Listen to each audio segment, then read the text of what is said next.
You called it a productive evening. The ChatGPT tab still open, a Notion doc no one else has ever seen, and not a single real conversation all day. You feel like you chose this. But your choice and your retreat are not the same thing, and somewhere in you, you already know which one this is. Your story about why is not the reason. Every week you stay here, you are training yourself to need less from anyone, until you cannot remember wanting more. This video names why, but only if you are ready to look. Here is the thing you have been getting away with. You have a story, and it is a good one. You are building something. You are not ready yet.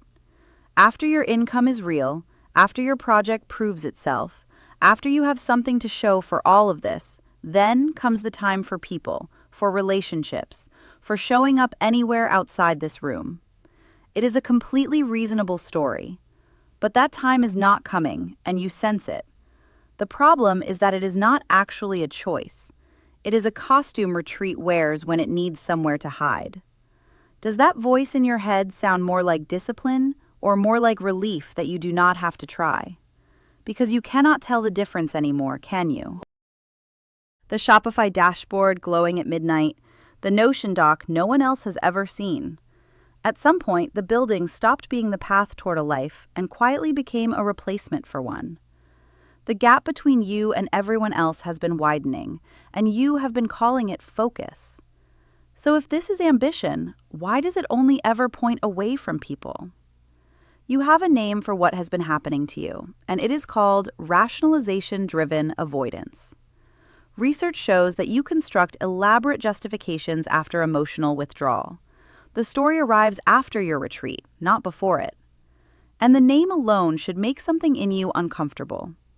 What that means for you in plain language is this. Something made you anxious. The messiness of people, the vulnerability of being seen before you had anything to show, and you pulled back. Your retreat came first. Your reason came second. The retreat was not a response.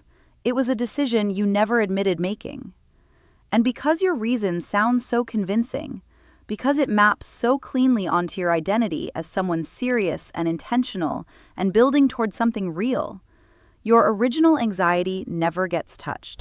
That is why you can spend 3 hours refining a Notion roadmap for a business no one has asked about yet, but cannot reply to a message from someone who actually knows you.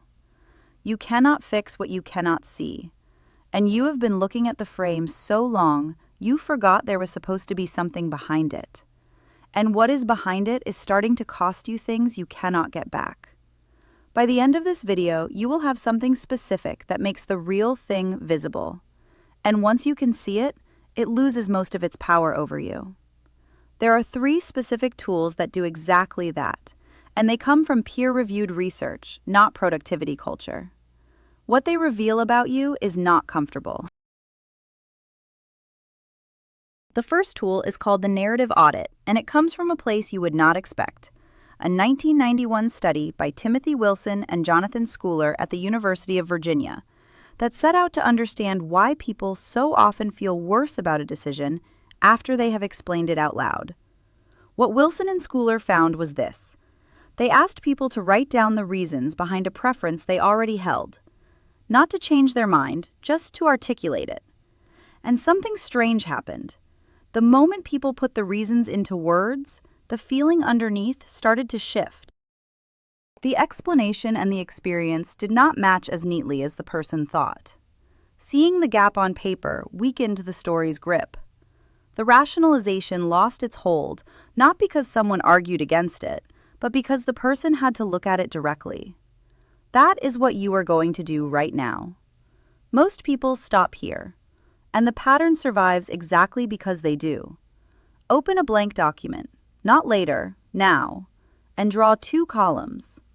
In the first column, write every reason you have told yourself your solitude is strategic. Every one. In the second column, write what you would say if a close friend gave you those exact same reasons about his own life. Then, read column 2 out loud. Your answer to that question is going to surprise you. Just that. The exercise is genuinely that small. What you will notice is that your voice sounds different reading column 2 than column 1 felt writing it. That difference is the thing that has been running quietly in the background. But seeing it is only half the problem. Seeing it does not tell you what to do with the next 2 hours, and that is where most people get stuck. This one is harder to sit with than the first. The second tool is called the Behavioral Exposure Ratchet, and it comes from a 2012 meta-analysis by Stephen Hoffman and his team. Researchers who spent years pulling together data from hundreds of studies on what actually moves people out of social avoidance, not just what helps them understand it. Here's what they found, and it matters more than it sounds. Read this slowly because you are going to want to dismiss it. When people gradually re-engaged with the social situations they had been quietly stepping back from, even in the smallest possible increments, their anxiety consistently dropped more than it did for people who only got better at explaining why they were anxious. Insight alone did not move the needle the way action did, even tiny action.